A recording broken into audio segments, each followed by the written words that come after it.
Assalamualaikum warahmatullahi wabarakatuh. Halo semuanya, nama saya Farah Aulia Zahira dari kelas B PKH 2021. Saya akan menjelaskan tentang anak berbakat. Video ini dibuat guna memenuhi tugas mata kuliah Anak Berbakat dengan dosen pengampu Ibu Dr. Hartini Nara, MPD. Di sini terdapat pengertian anak berbakat. Menurut Meiti H. Idris tahun 2014, anak berbakat ialah mereka yang memiliki kemampuan-kemampuan unggul, maupun memberikan prestasi atau memiliki kecerdasan yang tinggi. Sedangkan keberbakatan harus ditinjau secara multidimensional.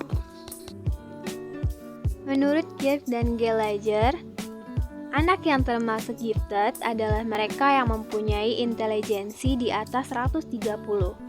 Sedangkan istilah talent lebih kepada keunggulan bidang-bidang khusus, seperti musik, melukis, olahraga, seni, kepemimpinan, bidang akademik seperti bahasa, matematika, dan sebagainya.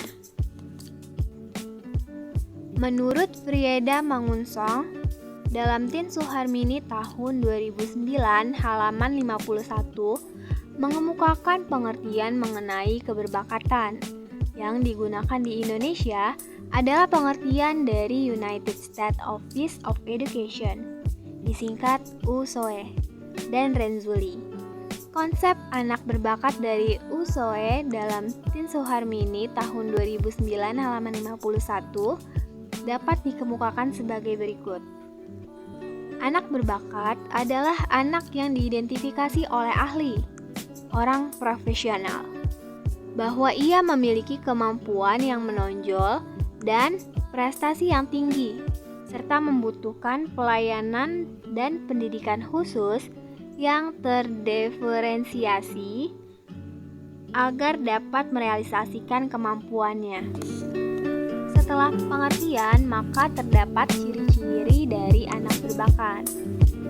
Dalam buku The Three Ring Conception, menurut Renzulli tahun 1986, mencatatkan terdapat 3 ciri pokok yang merupakan kriteria keberbakatan, yaitu yang pertama, terdapat kemampuan umum, kapasitas intelektual, dan atau kemampuan khusus di atas rata-rata.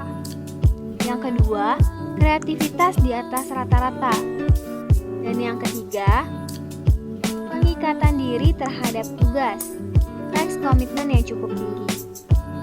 Ciri-ciri selanjutnya menurut penelitian dari Pusat Pengembangan Kurikulum dan Sarana Pendidikan, Badan Penelitian dan Pengembangan, Departemen Pendidikan dan Kebudayaan, mengungkapkan terdapat 20 ciri-ciri keberbakatan yang dianggap penting oleh guru Indonesia yang dilihat dari 4 aspek, yaitu ciri kemampuan belajar, ciri kreativitas, ciri pelibatan diri, dan ciri kepribadian.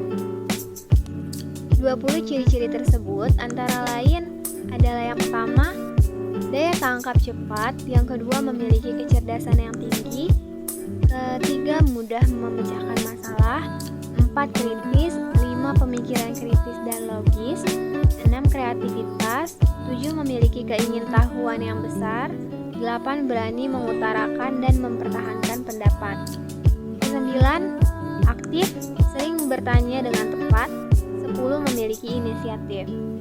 Selanjutnya, yang ke-11 memiliki tanggung jawab terhadap tugas, 12 tekun, 13 teratur dalam belajar, 14 teliti, 15 memiliki ambisi untuk berprestasi, 16 mempunyai rasa percaya diri, 17 memiliki jiwa kepemimpinan, 18 berkepribadian mantap, 19 taat pada peraturan, ke-20 sopan dalam bersikap. Kemudian terdapat karakteristik dari anak berbakat. Biasanya, anak berbakat akan selalu memiliki rasa keingintahuan yang tinggi, minat yang luas, serta memiliki kegemaran dalam berbagai kegiatan atau aktivitas yang aktif dan kreatif. Anak berbakat cenderung mandiri dan memiliki kepercayaan diri yang tinggi. lebih berani untuk mengambil resiko disertai perhitungan dibandingkan dengan anak-anak seusianya. Clevenger mengatakan bahwa pribadi yang kreatif biasanya lebih terorganisasi dalam bertindak. Karakteristik selanjutnya yaitu anak berbakat biasanya memiliki rasa humor yang tinggi, dapat melihat masalah dari berbagai sudut pandang dan memiliki kemampuan untuk bermain ide, konsep, atau memungkinkan yang dihayalkan. Setidaknya, anak berbakat harus memiliki 5 ciri dari 20 ciri yang diungkapkan oleh Pusat Pengembangan Kurikulum dan Sarana Pendidikan, Badan Penelitian dan Pengembangan, Departemen Pendidikan dan Kebudayaan, sebagai sebuah karakteristik dari seorang anak berbakat. Kemudian, terdapat beberapa faktor yang menjadikan anak berbakat.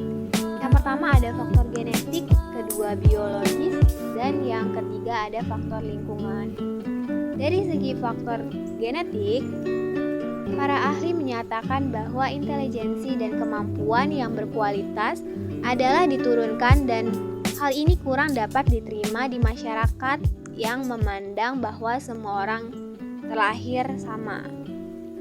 Dari segi faktor biologis yang tidak bersifat genetik dan sangat berpengaruh pada intelijensi adalah faktor gizi dan neurologi. Studi dari Terman terhadap orang-orang yang memiliki IQ tinggi menunjukkan keunggulan fisik seperti tinggi, berat badan, daya tarik, dan kesehatan dibandingkan dengan mereka yang intelijensinya lebih rendah. Nah, yang terakhir dari faktor lingkungan, stimulasi, kesempatan, harapan, tuntutan, dan imbalan akan berpengaruh pada proses belajar seorang anak. Penelitian tentang individu-individu berbakat yang sukses menunjukkan masa kecil mereka di dalam keluarga. Sekian dan terima kasih karena sudah menonton video ini.